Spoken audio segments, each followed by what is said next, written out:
Hi, everybody. This is Kim. Can you hear me? Can you give me a thumbs up if you can hear me?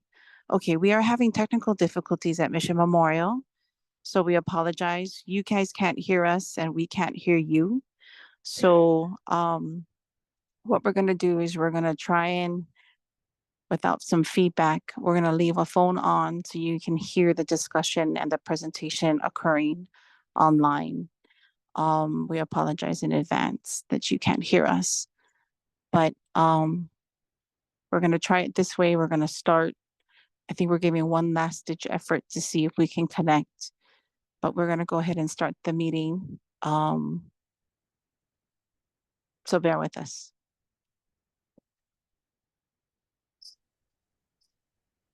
I know, I'm trying to kick off.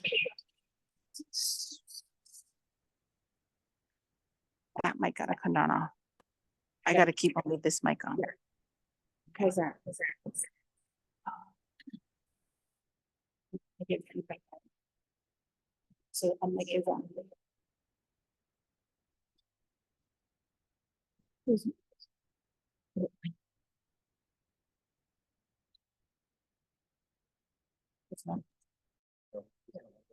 Okay, I don't have any feedback anymore. Okay.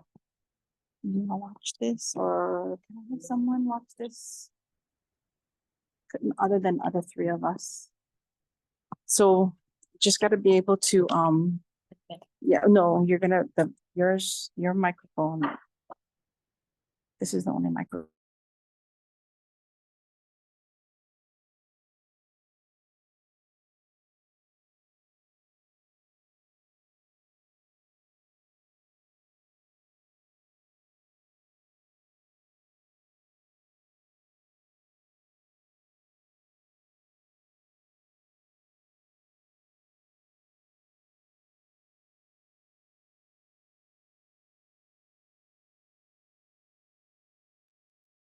Doing another audio test to see if Mission Memorial can hear us. 1, 2, 3. Test. 1, 2, 3.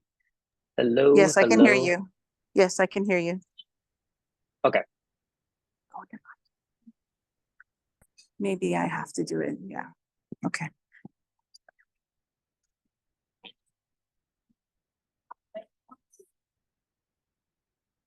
Hey, so you're good. Okay, so we will keep you next to the live mic. And we will incorporate you into the meeting. Sorry, this is not our building that we're meeting in. Ultimately, we will be switching over to a park building that we're getting wired for our meetings. So in the meantime, we're doing the best we can with the Mission Memorial building. And we do have a staff member here who's trying to assist us with that.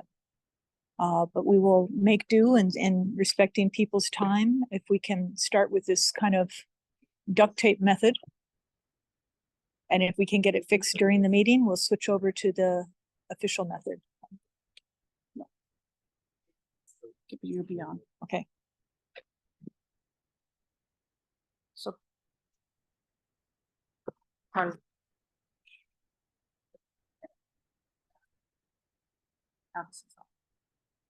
yes.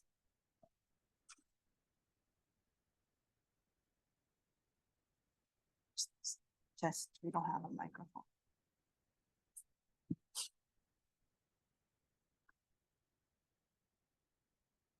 Maybe instead of coming 20 minutes early, we have to come an hour and 20 minutes early.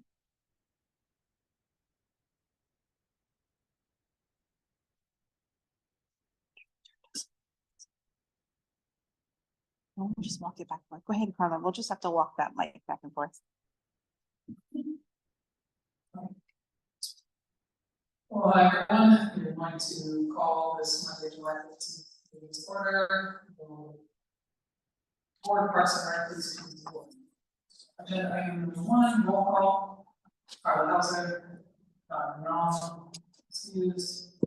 Nobody else, excused. Nikki, Christy, Here. She's here. Here. She's here. son, Michael Robinson, excused. Stephen G. also. Hearing 4 members present. Excuse, we will proceed to a few housekeeping items. Members of the public will be allowed to provide oral testimony on items on the agenda in 2 ways, remotely and in person. Remote and in-person oral testimonies will be allowed during item number 3 at this time on the agenda. Before testifying, each person shall state their name. Each speaker may not have anyone else read their statements and is limited to a 3-minute presentation on each item. When your name is called, please monitor your screen and activate your audio feed when prompted. I will then give persons who have not registered an opportunity to offer testimony. Please utilize the raise hand feature until you call on.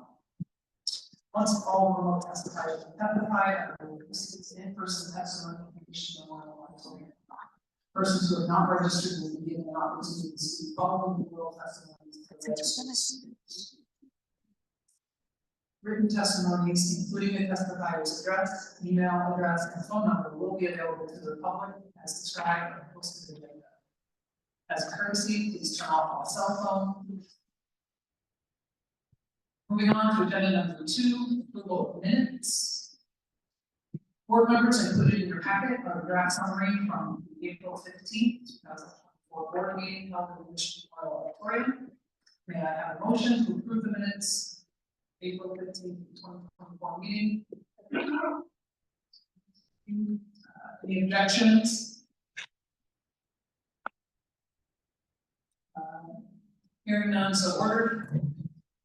Members, with your indulgence, we will be moving the public testimony item from the end of the agenda to the next item of the agenda in public testimony. So for agenda item number 3, public testimony, we'll now proceed with remote testifiers. When I call your name, please unmute and provide your testimony. Is there? Oops, We do have one. we do have one. I'll take the mic though.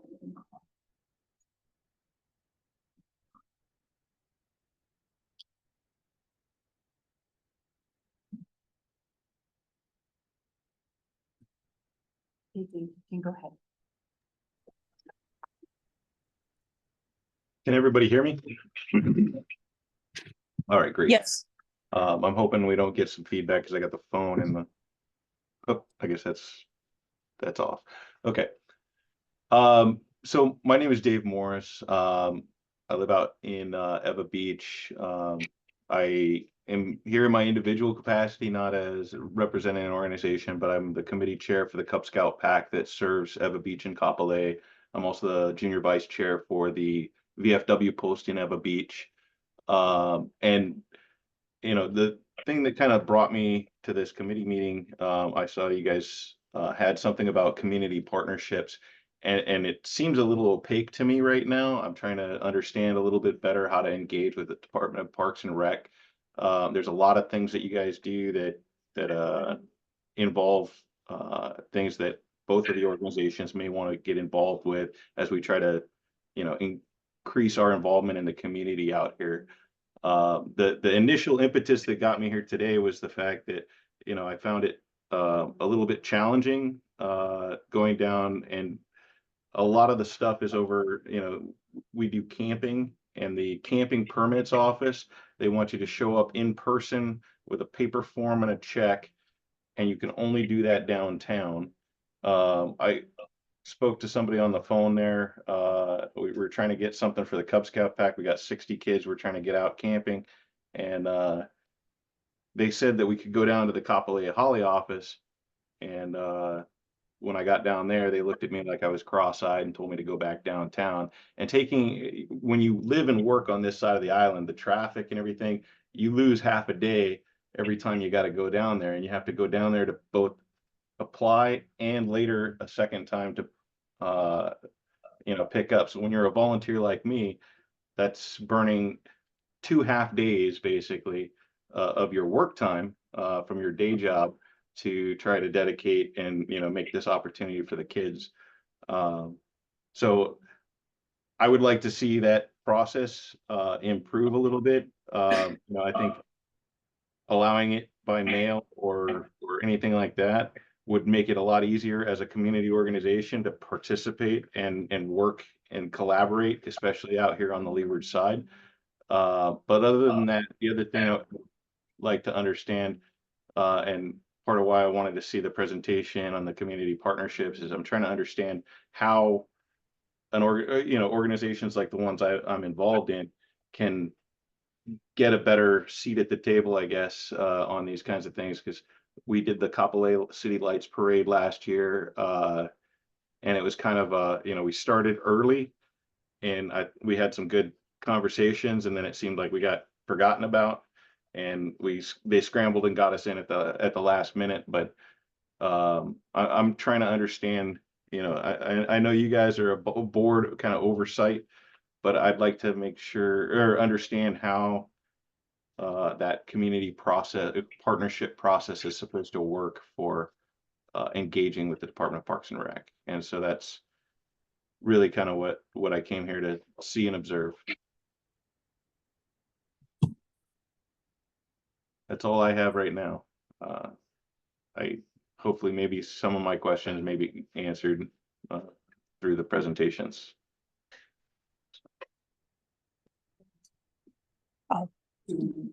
Yeah, and if you want to pass it over to Grant. Mr. Morris, I appreciate you bringing your concerns to this board, and I understand the frustration with spending so much of your time trying to do good, use your powers for good, and support the young people that you work with. And so this is an opportunity for us to learn. Parks and Rec doesn't get better unless we have feedback from the community. So happy that you're here, and we can definitely address some of those concerns that you have, and I will pass it to Director Thielen. Thank you very much. Okay. Thank you, Dave. Can you hear my answers so far? I was able to hear it loud and clear. Yeah. I mean, Okay. Great. my hearing's not that great, but I was able to hear it well enough. So thank you for the testimony. We hope you stick around for the community partnerships portion of the agendas, and Dory will be providing more information for that. In the meantime, we will be working to put our group camping permits online. Regular camping permits are currently online. We can take payments online. We do need to work with our Department of IT to shift the group camping online. I believe you were looking at Ho'omalohia. We'll look at making it clearer on the website. There is a number for Ho'omalohia for people to call, and the staff will help you with group camping through there. So I think we can make it clearer though on the website, and we apologize for the time that you spent, running around trying to get the information. The staff at Ho'omalohia can work with you on the group camping, and the phone number is on the website under the Ho'omalohia tag for the camping. So you please reach out to them, and then we will be working with DIT to get the group camping online as well, which would make it a lot more convenient. Sure. And I reached out to, I'm sorry, I don't want to speak out of turn here, but I reached out to Ho'omalohia, and they confirmed availability, but then told me I needed to contact the parks permit office in order to proceed. So it kind of, you start with the parks permit office, and then you go to the individual park, and then you go back to the parks permit office. And that was, I think, part of where my concern was. And I apologize for, I'm speaking out of turn. No, that's a valid concern. So we'll try and line up the appropriate staff to work with you, because we have some contact information for you now. And it's good for us to hear it. And then we can work with IT to ultimately shift those permits online. In the meantime, while we're waiting for that, we'll try and clarify with staff about who takes lead on those applications, so we can avoid this type of confusion in the future.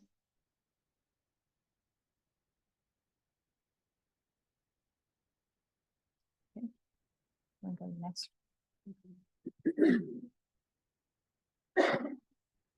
Thank you, Mrs. Morris, again, for your testimony.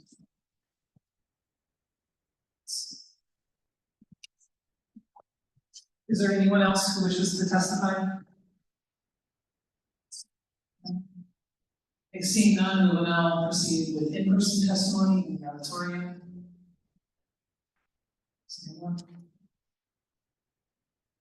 No one.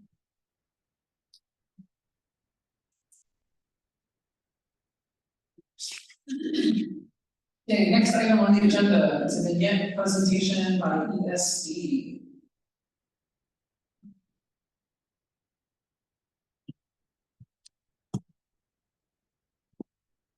I'm guessing you're probably gonna need the mic.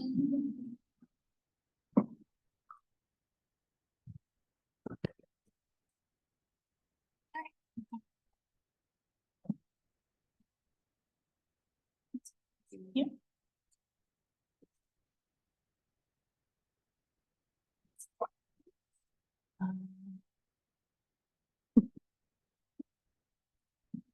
Hello, good afternoon. Ooh, sorry.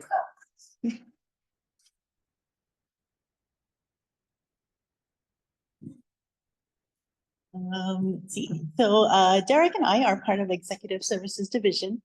We'll be talking a little bit about what we do in our unit.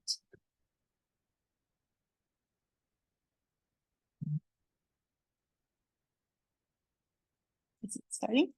Are you gonna start slideshow?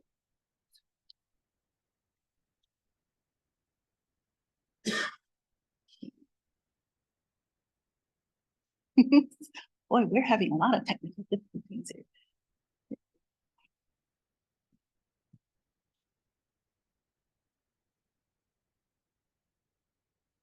Oh, okay. Okay. My name is Shelley Addis, and I'm part of the personnel unit of the Executive Services Division. And again, I'll just be talking a little bit about what we do in our unit. So the personnel unit consists of myself, personnel assistant, and 4 personnel clerks. And as a unit, we are responsible for various personnel items, first of which is recruitment. So recruitment starts with a request coming in from the divisions to fill a vacant position. So our unit is responsible for tracking that request as it goes through the approval process. Once that request is approved, the unit then initiates a job posting within the department. Yeah, it lets our employees know that, hey, there's a vacancy available that you can apply for.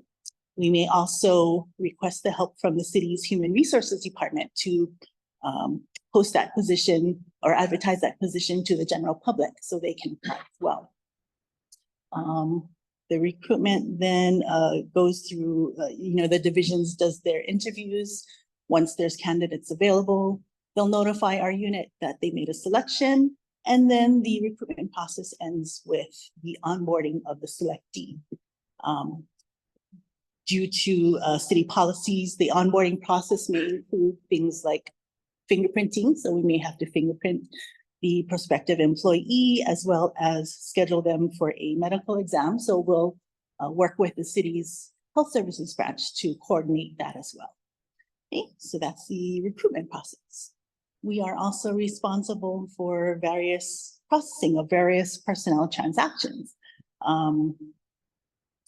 into the city's human resources program, software program. So things like bringing on new hires, promotions, demotions, transfers, separations, such as resignations, retirements, as well as changes in pay.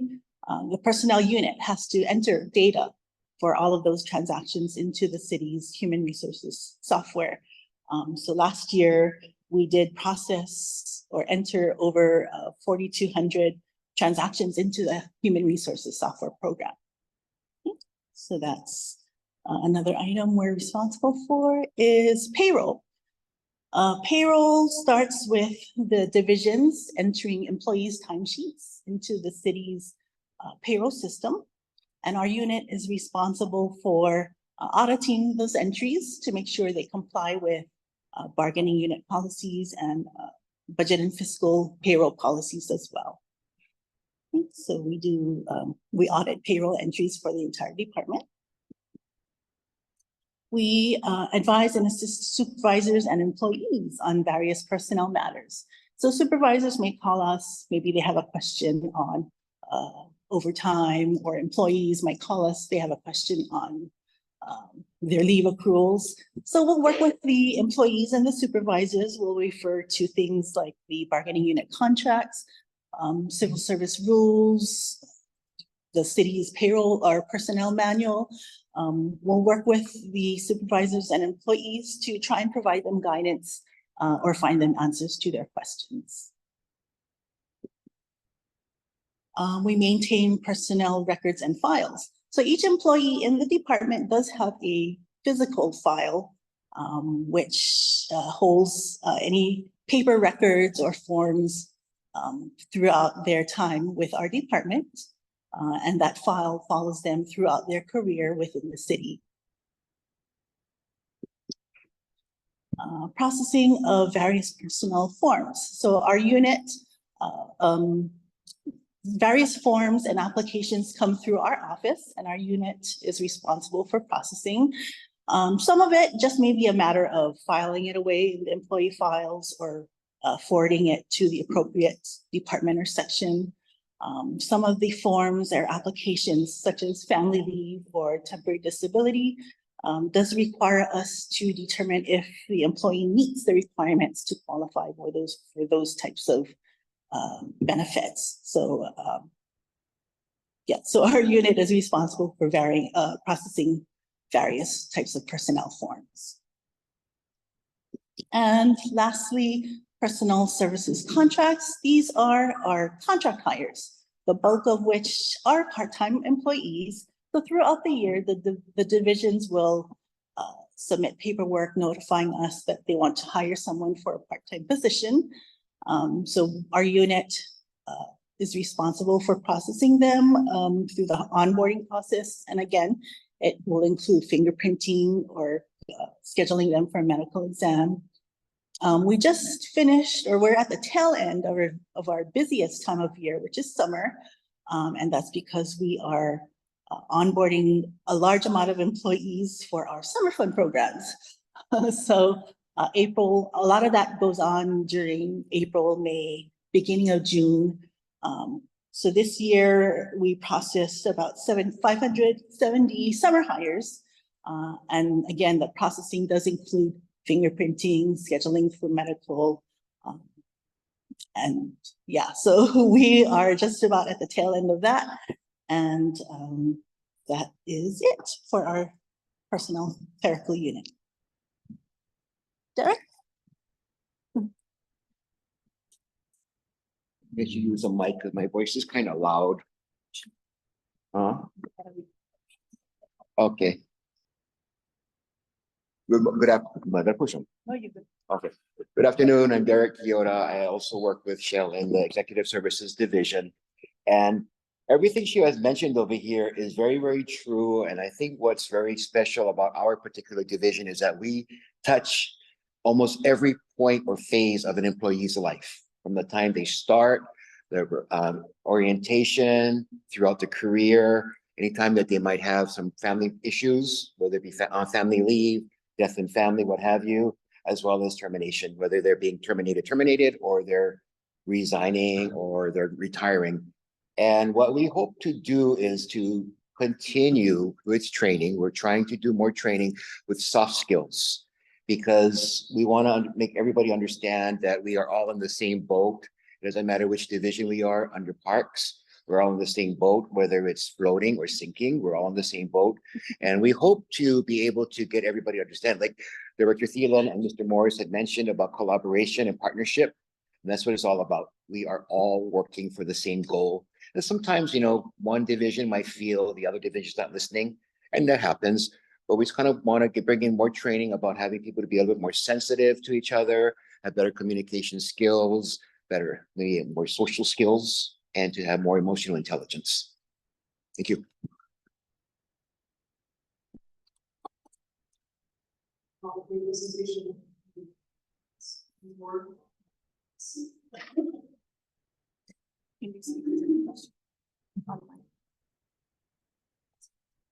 It's show.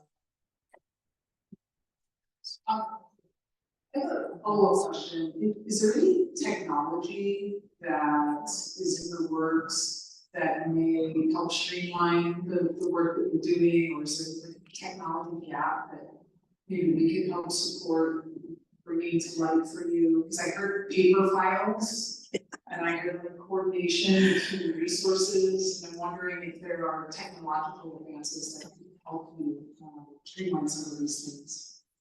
Yeah, I know the city's human resources department is working with a new software. Because right now we have various softwares that all operate separately from each other. And from what I understand, the city is trying to get one program where everything works together. So you guys are including discussion. Yes. So I'm hoping that will streamline things. Any other questions from the board?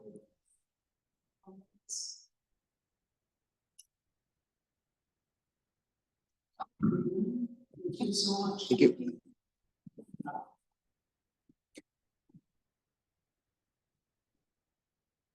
Moving on, item number 5 on the agenda are committee reports. Committee on Programs, Activities, and Events.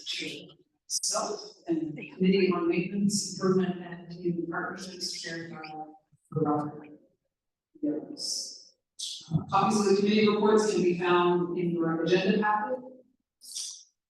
I will provide a summary of my committee meeting and highlight of my committee reports. Okay. The Committee on Programs, Activities, and Events met on May 20th, 2024, and reports as follows. The committee received an overview from the Department of Parks and Recs Recreation Support Services section, Parks, Maintenance, and Recreation Services Division, including an update on the department's dashboard, summer fun program, and senior program. The overview discusses the department's summer fun program dashboard, hiring status and recruitment efforts. Presentations included the number of sites, capacity, and vacancies at each district, recruitment video and job fair activities, as well as the creation of the new summer student aid position. The overview also discussed the department's senior citizen program, including the history of senior programming, special events such as the Valentine's Dance and Mayor's Crafts and Country Fair, clubs and classes offered in each district, and senior club membership. The committee also discussed the need for assessments of the youth and senior programs to further determine strengths and areas of improvement to meet the needs of the communities.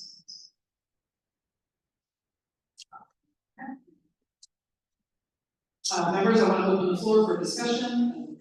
For any questions regarding my committee on programs, activities, and events.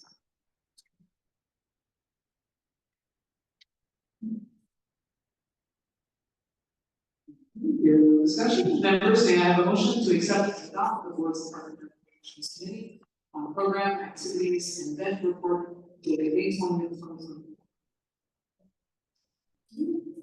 Is there a second? I can second. All in favor? Any objections? None. The committee report dated May 20th, 2024 has been adopted. Now on the agenda is a discussion on the committee on maintenance, improvements, and community partnerships meetings. Member Medeiros, may I ask that you provide a summary of your committee meeting and highlights of the meeting?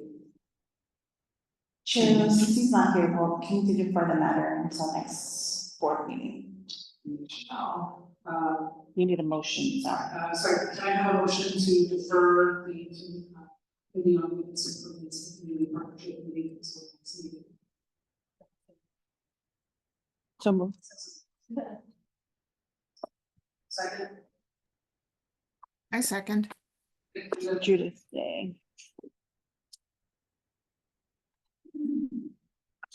Okay, members, item number 6 on the agenda is a presentation from Director Phelan and Executive Service Division Administrator Collins regarding the budget of the Department of Parks and Recreation.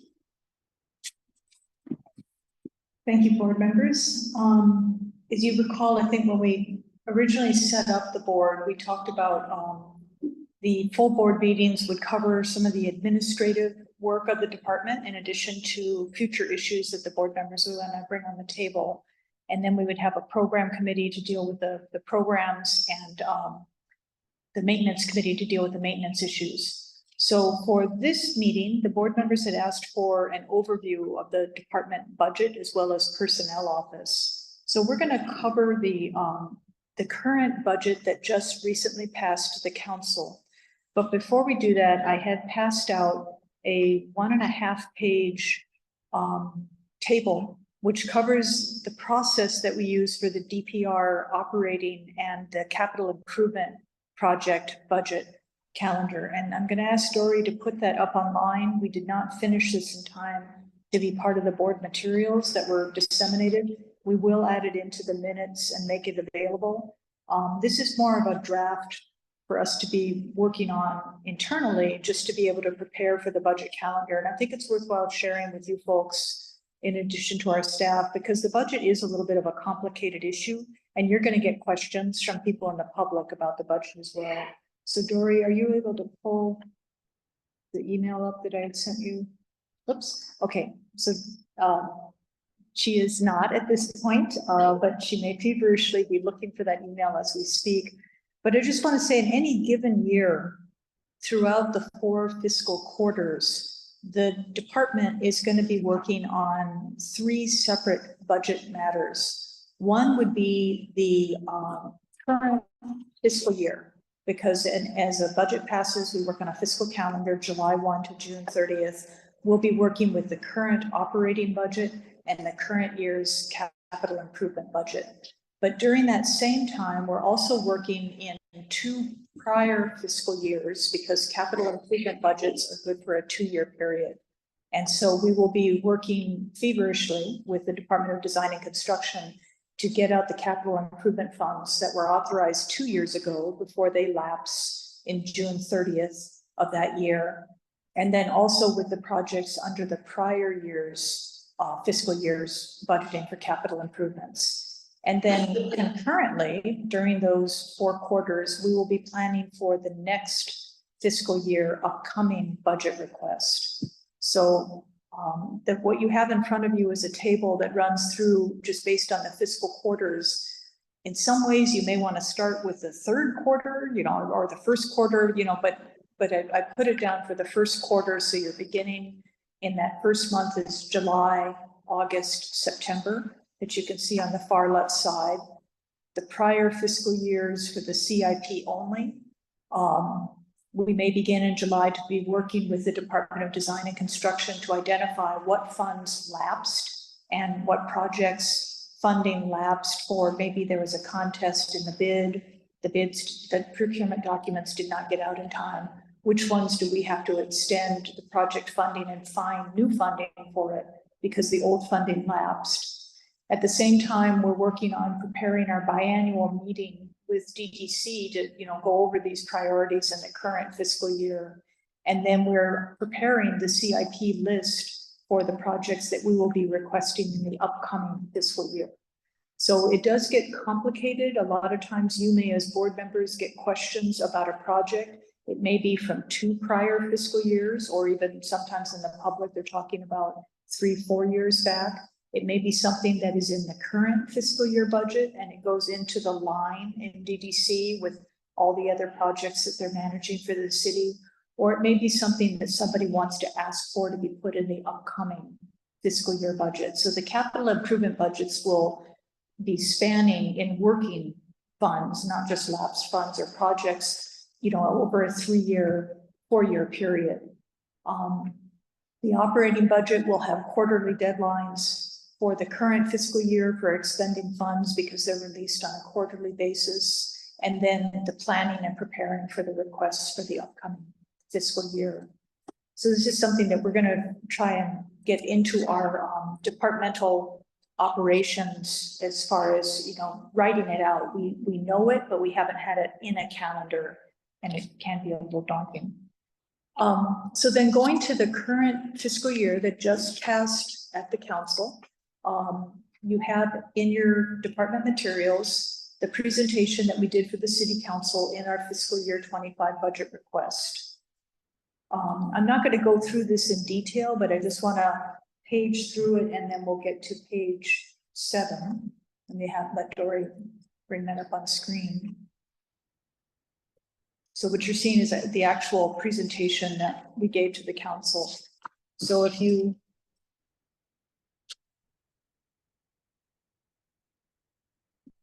go through the first page, Dory.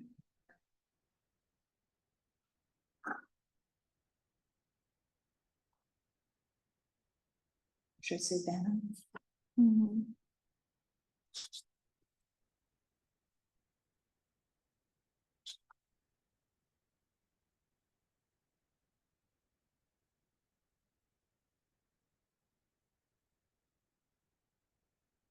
I'd have to hit down arrow.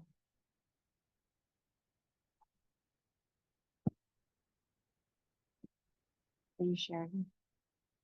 Try the key for the down arrow.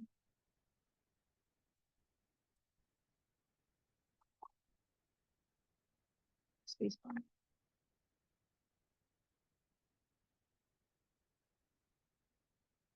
Where's it?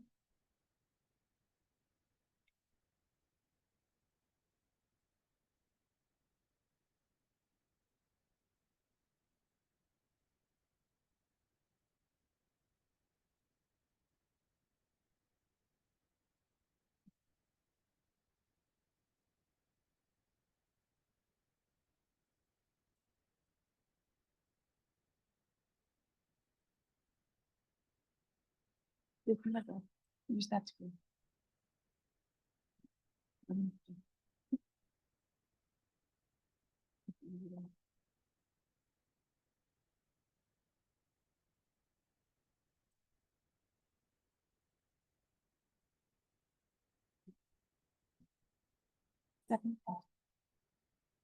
Okay, so I had worked at the state level before, and in the state budgets, the salaries tend to be about 80% or more. In the city and county, because we're doing a lot of work on the ground in facilities, there actually is a substantial portion of the budget that's allocated for current expenses, which is basically for fixing things, the equipment and the basic operations.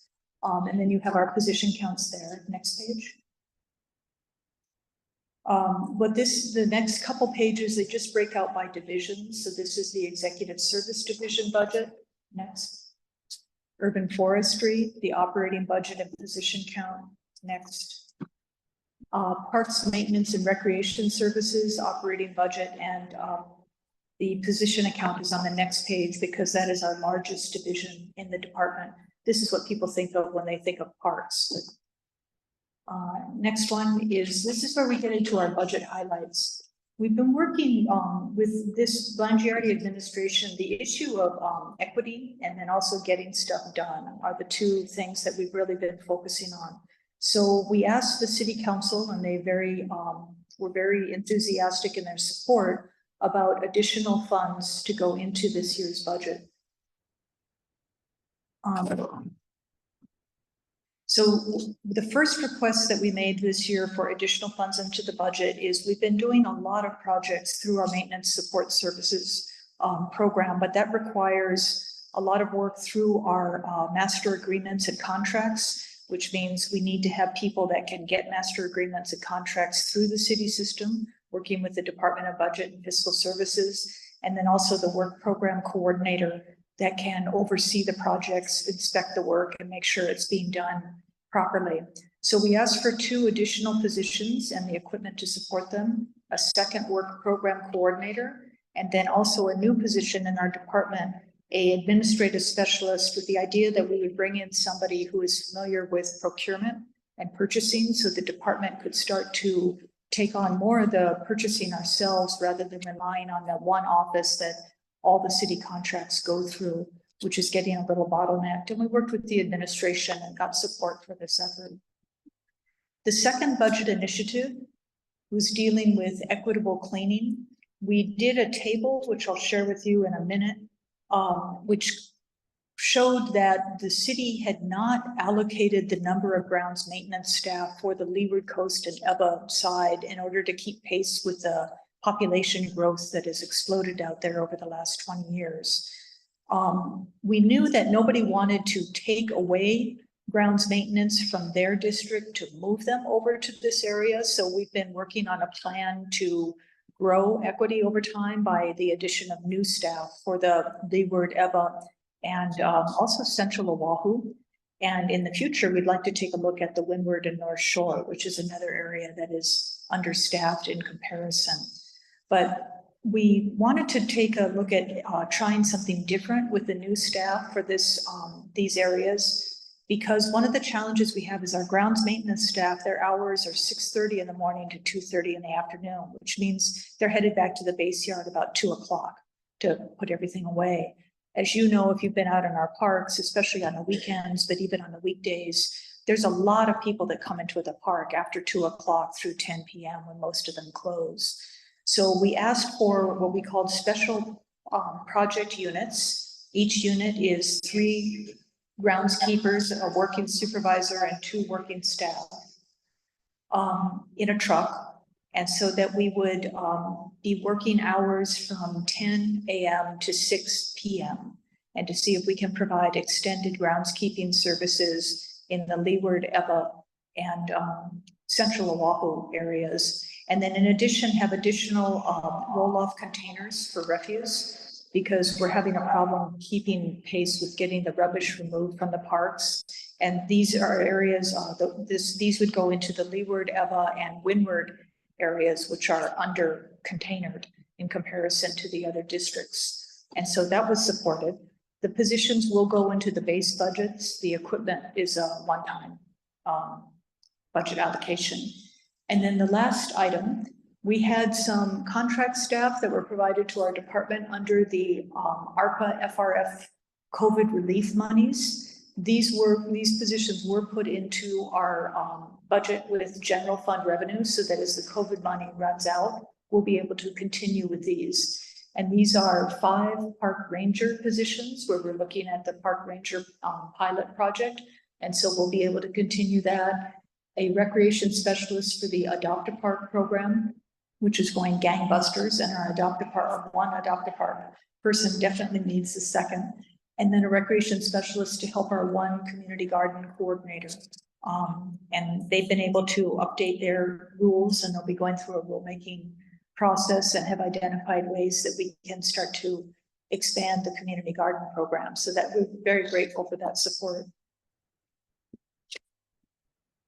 And at this point, I'm going to turn it over to Kim. She can touch on the capital improvement budget, and we can talk with you a little bit about that process. But maybe before getting into the capital improvement, were there any questions that any of the board members had about the operating budget? I'm just curious, after this is approved, how long does it take for these positions to be seen out in the world? Thank you for that question.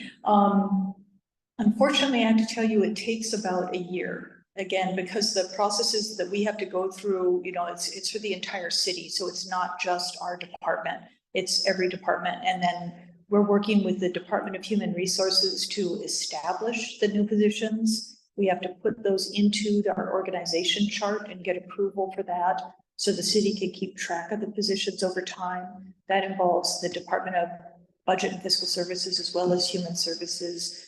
We can go through the process to purchase the new equipment.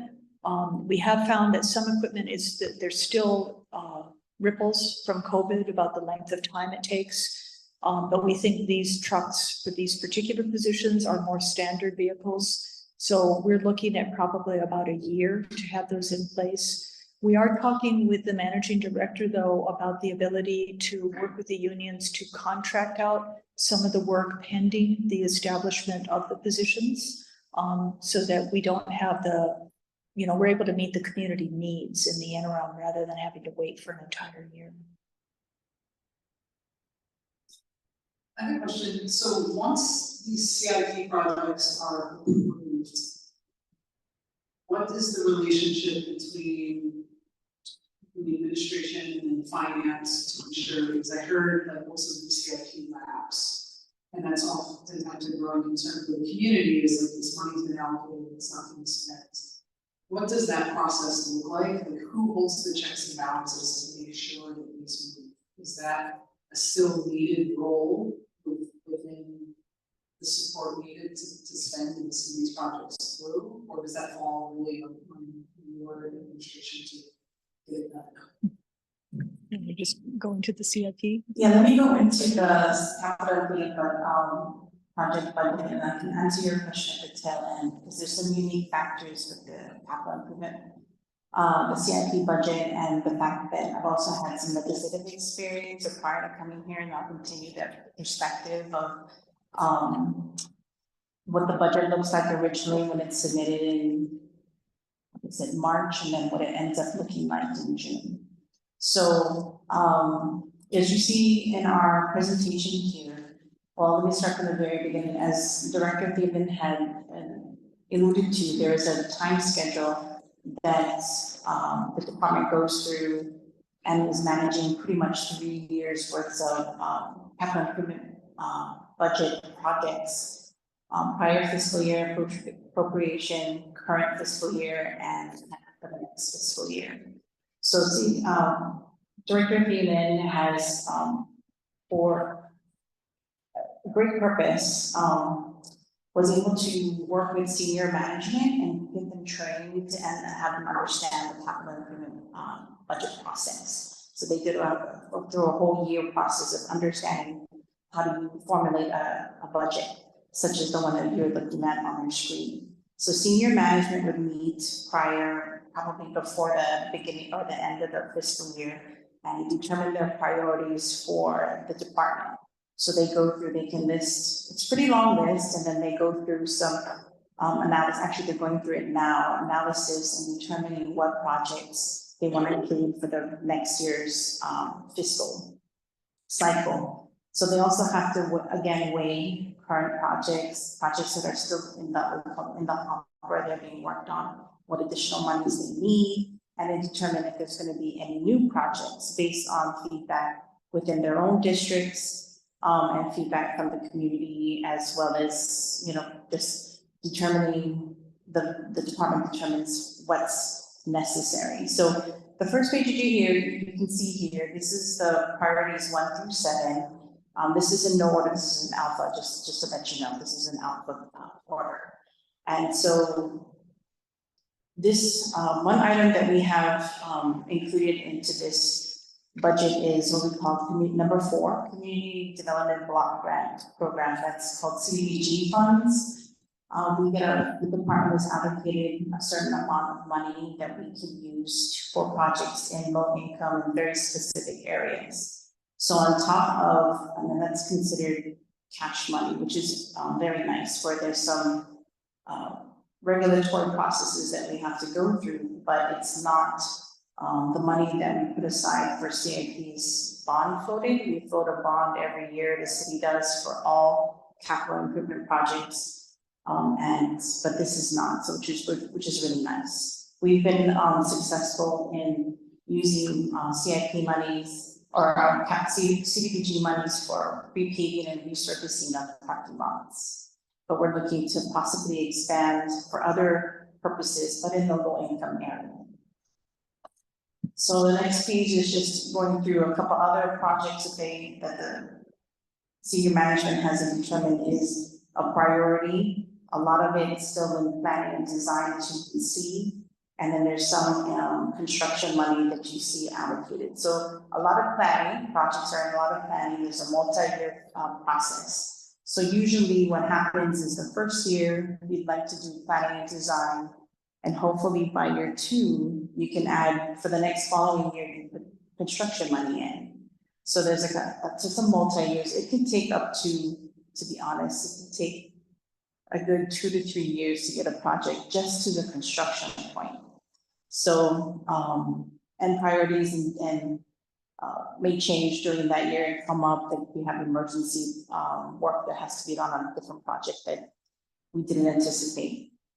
The next page also is additional projects that we have that are included in our budget. You will see number 15. 15 is the preservation and conservation lands, or what we call clean water natural land monies that are set aside by ordinance. 0.5% is put aside, and that's, even though it's in our budget, it's not our Kuleana, it's under the part, I think it's BFS, and works with the commission, and they establish the projects that they want to either purchase land, usually that's purchasing land to set aside in conservation. And then you have projects. Number 21, our capital improvement budget can also be priority where the mayor has a priority. So the Coconut Stables was a priority for him this past budget cycle, and then they inserted into our budget. So we have maybe 20 projects that we identify at the initial ongo of introduction of our CIP bill that is a priority of the department. Once we go through the budget, hearings start and the council gets to evaluate what our proposals are, not only ours, but all the departments. Then we have a whole bunch of opportunities for council members to put in their priority projects. So the next 4 slides that we have listed here, 3 slides, excuse me, are council ads, we call them council ads. Sometimes they have feedback from the department, they get input by the department. The majority of the projects are not. So they hear from the community and they identify and insert into the capital improvement budget of what their priorities are. Some of them are very specific, some of them are very broad. If you look on the next page, or that's the page there, we have, we call them bulk funds. They're very large funds. So number 10 is the play courts, it's $10 million. And then number 13 is the renovate recreational facilities. This specific line item this past year has over, I would say, $12 million added to by the council for projects and very specific projects as they identify to make improvements. So the department has to work with CIP budget projects, works with the Department of Design and Construction. They have all the engineers and they partner with where their clients. So we identify, we have certain improvements, we would large CIP improvements we'd like to have done, and they partner with us to try and go out and secure services through contracts to help us plan, design, and build the facilities.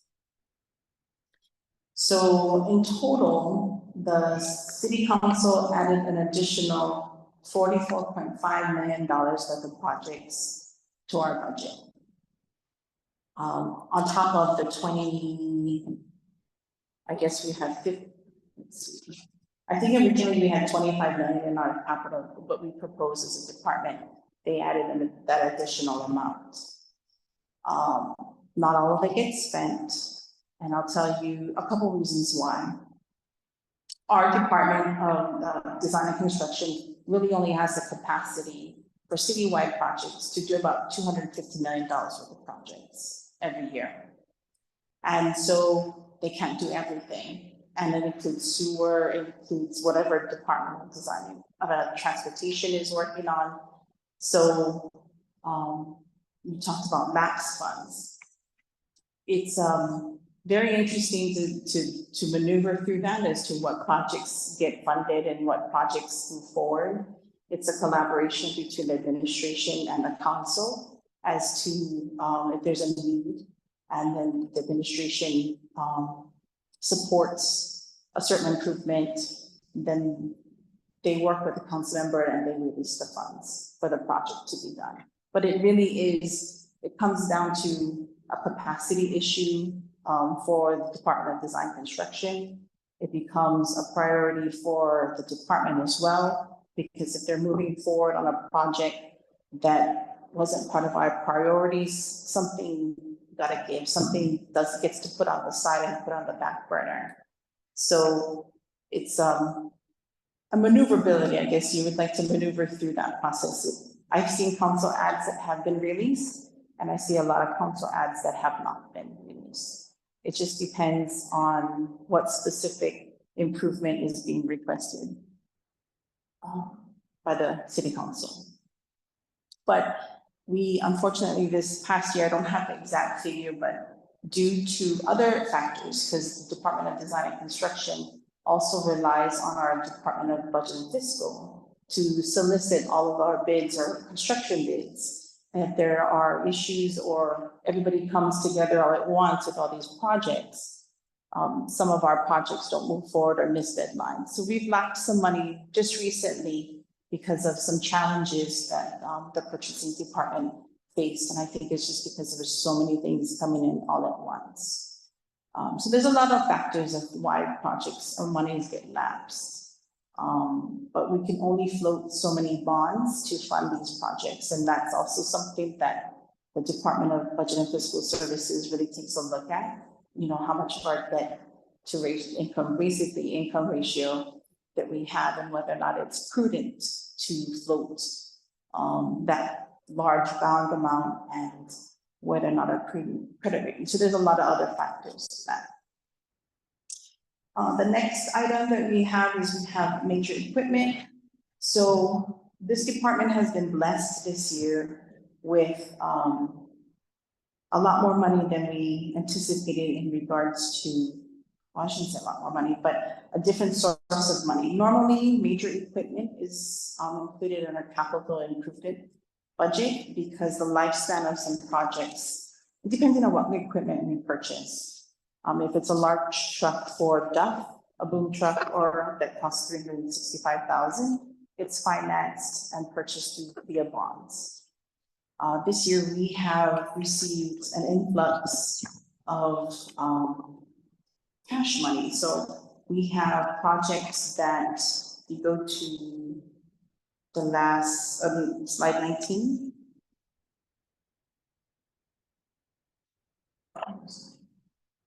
We have a total of $2.2 million worth of equipment that is funded by cash. And what ends up happening is this is in our operating budget. So we have 1 year to go out and make sure we have our specifications correct.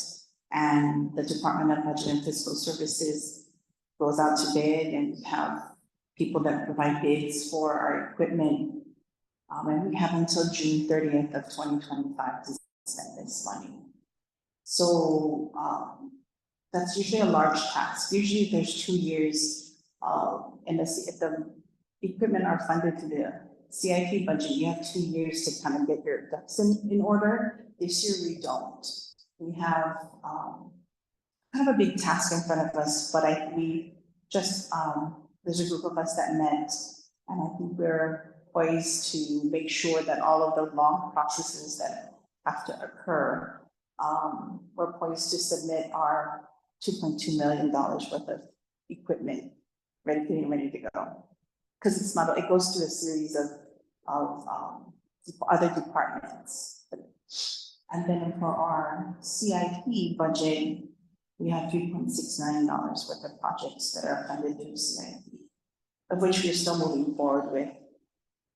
So there's a lot of fiscal things and administrative tasks that need to be completed before we get to the even point of ordering the equipment, and then it takes time to get here as well. So that could be a 1 to 3 years worth of process for equipment. That's all I have for equipment. Sorry, I know it's hard to explain when it's a lot of processes that we have to follow. There's a lot of things where the department is balancing and juggling, but that's kind of the overview of our operating and CIP budget. Something, you know, sometimes getting influx of money isn't always the best thing if you don't have the capacity to be able to move it and make sure that you're spending. So it's good to hear that you acknowledge some of those challenges, working through those. I think, board members, if you do get questions about CIP projects, please forward them to us. We can let you know whether they are in the administration budget. If they're a council ad, the practice is there needs to be a request to release the council ad. That's because the mayor's budget will be balanced, and anything added to it in the CIP is not necessarily in the plan for release of bonds. So they just have to do an assessment about whether to ask for that to be released. And then we can also let you know if that's a project that's, you know, in the works now or whatever. We're not expecting you to have this memorized. Members, any other questions for the department regarding the fiscal year budget?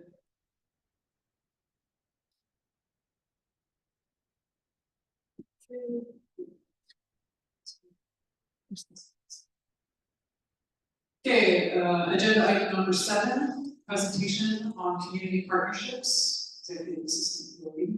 So I'm gonna bring the microphone over to Dory so she can manage both the presentation as well as the on-screen. But the community partnerships is something that we're working on because the capital improvement project process takes so long and in some cases is uncertain. There's a number of community groups that want to do park improvements, and we'd like to work with them in a variety of ways. Dory's been put together a list of different things that we're working on now. I know we had a gentleman come in to testify, but we had some questions about how to do partnerships. What we're talking about in these community partnerships are actual physical improvements to parks. We also do other types of community partnerships. And so if he's interested in pursuing those, we can want to answer our problem.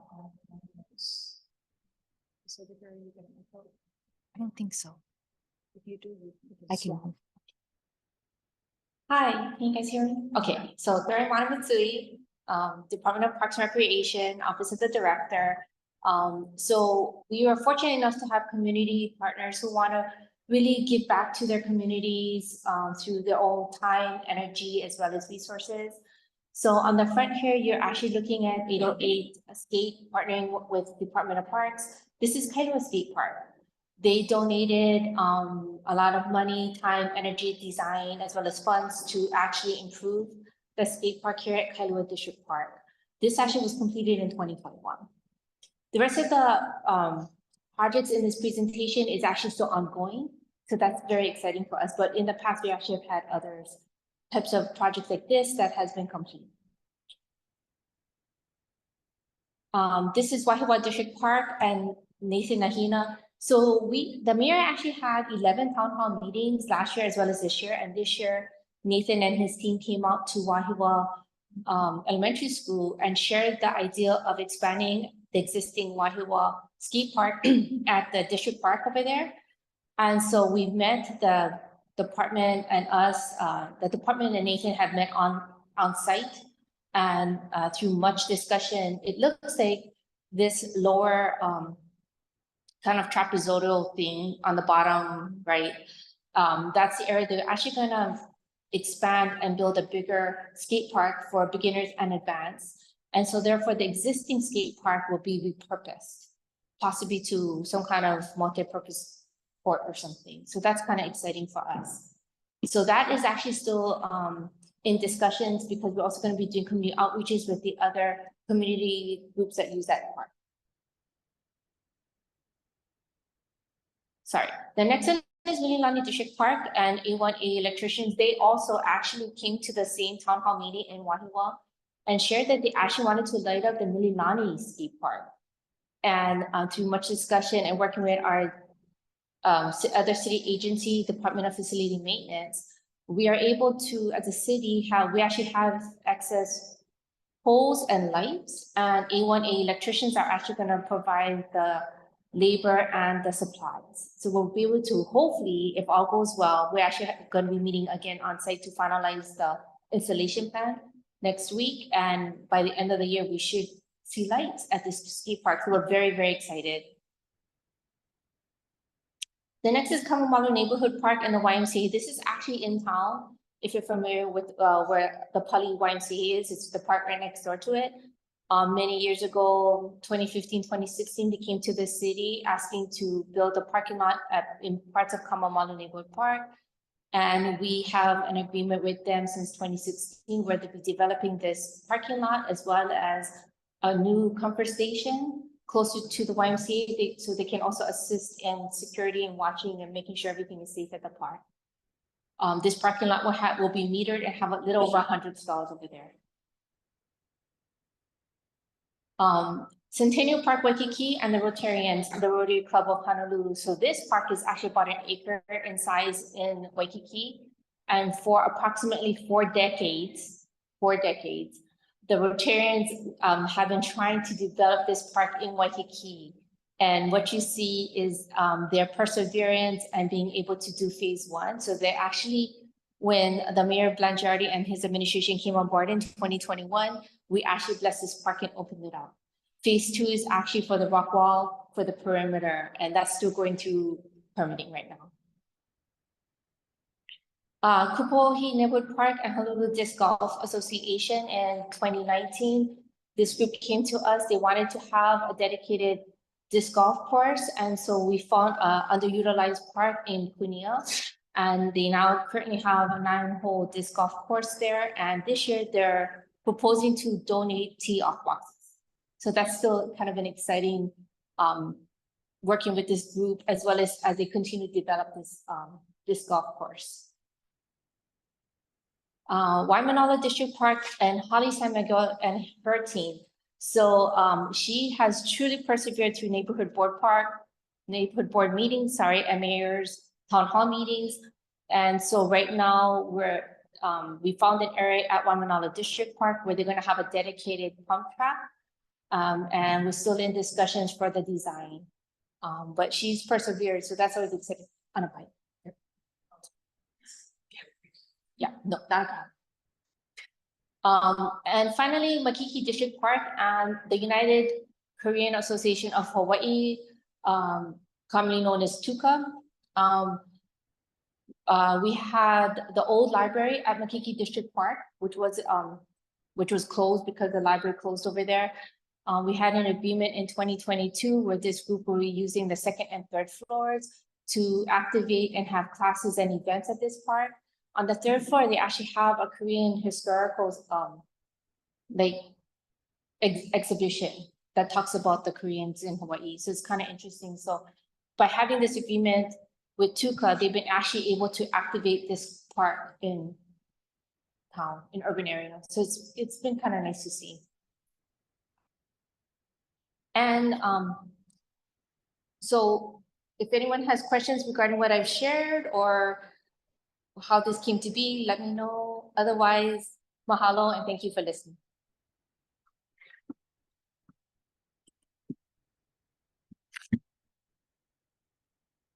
Members, any questions from the department regarding community partnerships? I'm just curious, how do you think the process start? Did you start with council discussion, or how does this come about? I just think it's such a great way for the community to get involved, and I'd love to see more of things happening if possible. No, that's a great question. So it kind of just starts with someone reaching out to the department. Whether it's a town hall meeting, it could be at our parks, it could be to our director or anybody. Then we talk internally, how can we make it happen? And then we work with the group. You know, some people don't have an idea, they have an idea, but they don't know which park. Other people specifically have a park in mind. So it just kind of depends. So anybody who's interested, if they have no point of contact, they can email parks@honolulu.gov, and we will get it through the director's office. Michael, we can share with the board members, we did a 2-page diagram to summarize how to do improvements in parks in order to avoid some misunderstandings. We had a very big misunderstanding with one project when I first came on board. And it was just, just to clarify. So we do need to get, because these are public spaces, there are some parameters. These cannot be considered private improvements. They cannot be limited for the use of certain groups. Ultimately, it has to meet city standards, which for parks, a lot of people don't necessarily appreciate the volume of use that goes on. So we end up with written agreements. If it's if you have to, under charter, go through a gift process with the council. So we just lay all that out in a 2-page outline, and then we can work with people that are interested in pursuing that. So we'd be happy to share that with you folks as well.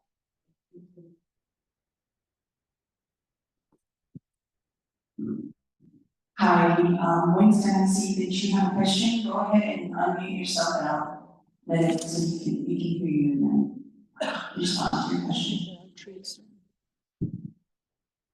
I don't think there are trees, if you just want to answer his question. He's got, Is he unmute? he's got it, his question up there, just, there's no. I'm assuming your question is, are there trees in the path of Oki disc golf course? So they designed the golf course around the trees. So it's kind of like a typical golf course where it's not all in line. So they designed it around the trees. You can look at the design that was in the presentation. Kim. Any question?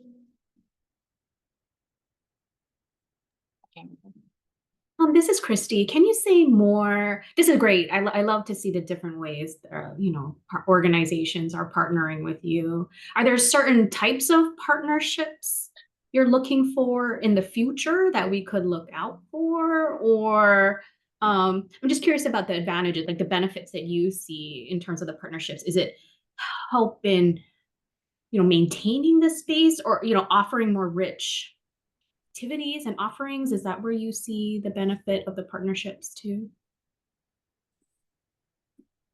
So, again, what Dory covered was mainly the physical improvement partnerships. We can do a variety of partnerships with people. We have about, I think, over 100 adopted park organizations. We refreshed the adopted park program back in 2021, I think.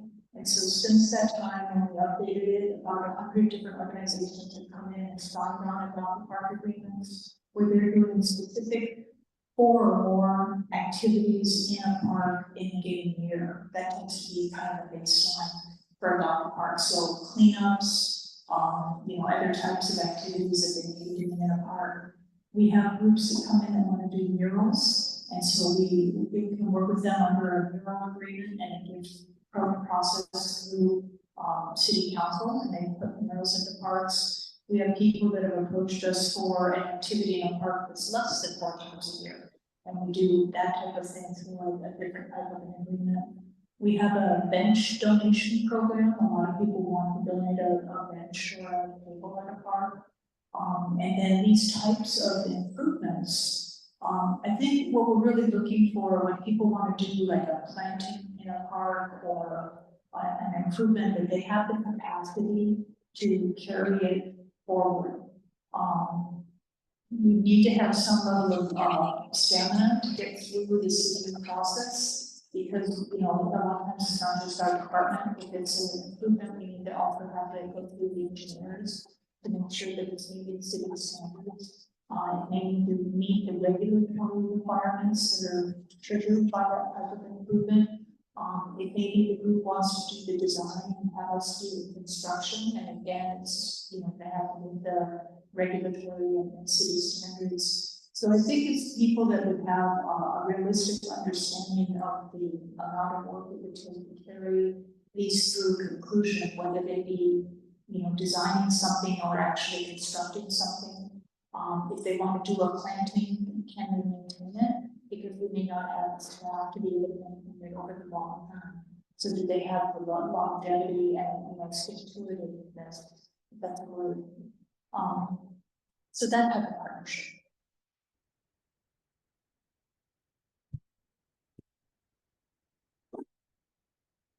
Questions?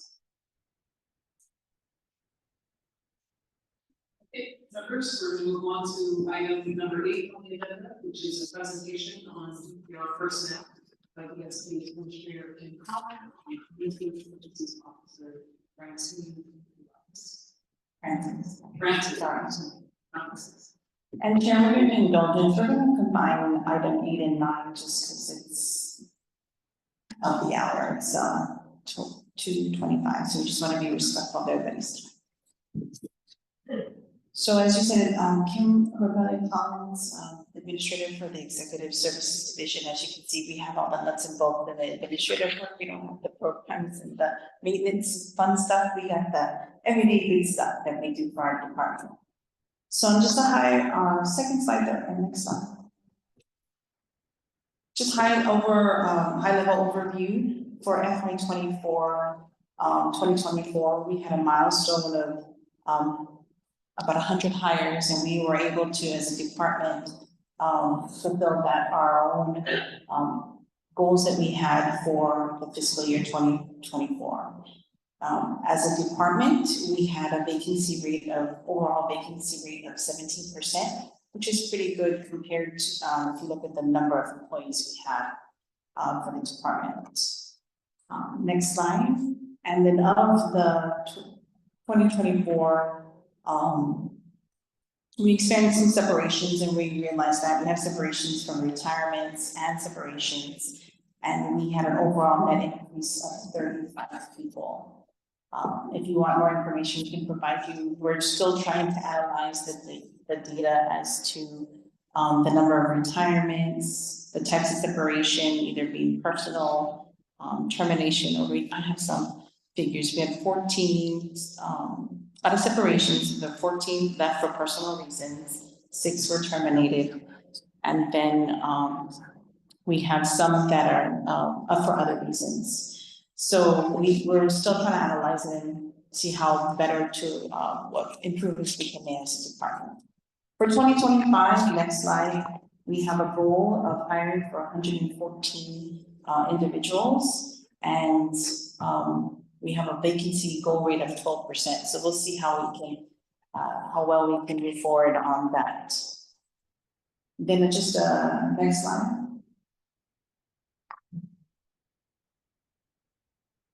Next slide. Our clicker not working. Got to do it the old-fashioned way. Next slide. Next slide. That's a brief overview. We have the smallest division in the department. As you can see, we have a total of 38 employees. And I'll just have this for reference so you guys can take a look. We have personnel, management and research and planning, we have permitting, we have our supply management section, and we have our budget section. So small but mighty, as we have to help our other divisions process all the necessary paperwork to get either hiring or fiscal matters taken care of. So our personnel section, I have one administrative services officer, that's Francis. We have a labor relations training unit, which is you met there. We have a personnel clerk unit, which is part of you met Michelle, and then we have our safety unit. So we do other things other than just the items we've talked about. Francis go into an overview of what he does and the other division. Okay, so I'll save the other slides for your reference. The basic personal management section oversees all administrative functions for the department. We oversee, plan, direct, and organize and coordinate all of these activities. Going to the last slide on the fiscal year 25 goals and objectives. As the executive services division is planning, we're trying to continue with what we did in fiscal year 24. Under the terms of recruitment, we still want to increase department exposure, education about the department and function. So despite the department's front-facing initiatives not known by the general public, that's why everyone still thinks Parks and Recreation just does cleaning up parks and maintaining parks, and we want to make sure they are educated on our job opportunities that we have within the department. Some of our recruitment initiatives include job fairs. Last fiscal year, we attended about 12 job fairs, and we want to be constant with this initiative. We are continuing this fiscal year with a job fair with the Career Expo that's coming up on July 31st. We are utilizing DHR's same-day hiring initiative, which is a city-driven model, and it's designed to reduce the hiring time for certain positions. We recently used this model for about 3 of our positions. While it's not perfect, we're still working with DHR to refine that process. We will continue to work with divisions such as our PMRS division to do the groundskeeper and recreation director 1 mass hirings. We did about 3 JK mass hirings, groundskeeper mass hirings in 2024, which resulted in an average of 30 hires per hiring event. We did 1 recreation director 1 mass hire event last fiscal year. And we also continue with other initiatives such as our nursery worker to nursery aid reallocations, which resulted in a lot of hiring. Part of that hiring initiative reduced DUF's vacancy rate from 23%, which is last July, to this year about to 15%. So it's a big decrease. In the areas of retention, due to being a government model, we are very limited on the retention strategies in the city as a department. But as a department, we still want to continue with initiatives such as the Employee Recognition Program and Employee of the Year programs driven by the city. Driver excellence, which is under the city's safety unit under the Department of Human Resources, and also continue with training and succession partnership with divisions to try and get employees more interested in succession planning and for promotion incentives. Under training, we're, as a department, we strive to try and do more training. As a division, we try to enforce more training, whether it's partnership with DHR or with just as executive services in itself. With the addition of our human resources specialist 5 here, and hopefully with the addition of the second human resources specialist 5, we can focus on training to standardize a lot of the HR related processes, such as interviews, investigations, performance reviews, and workers' compensation procedures. We want to provide more budget and fiscal training. With a new generation of staff on board, we have a lack of seasoned staff under budget and fiscal, so we want to go ahead and encourage that as well too. And continue to work with DHR on soft skills training, like Derek had mentioned, communications, succession building, leadership training. We also want to continue working with the EO office, with the Equal Opportunity Office, as well as the ethics commissions to provide enhanced ethics, respectful workplace, and professional sexual harassment training.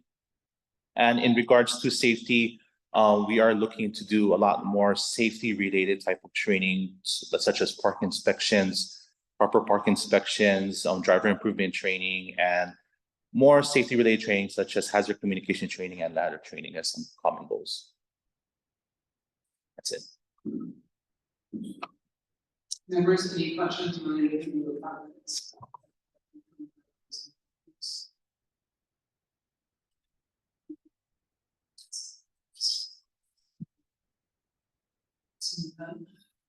Agenda item number 10. Thank you both very much for your presentation. Moving on, agenda item number 10, board discussion. Remember, the next item on the agenda is upcoming agenda items. The next Board of Parks and Recreation meeting is scheduled for October 21st, 2024. Besides reading updates from our respective committees related to programs and maintenance, the board members have requested for subject matters who would like a briefing and or updates from the department who would like placed on October's agenda for discussion and or action.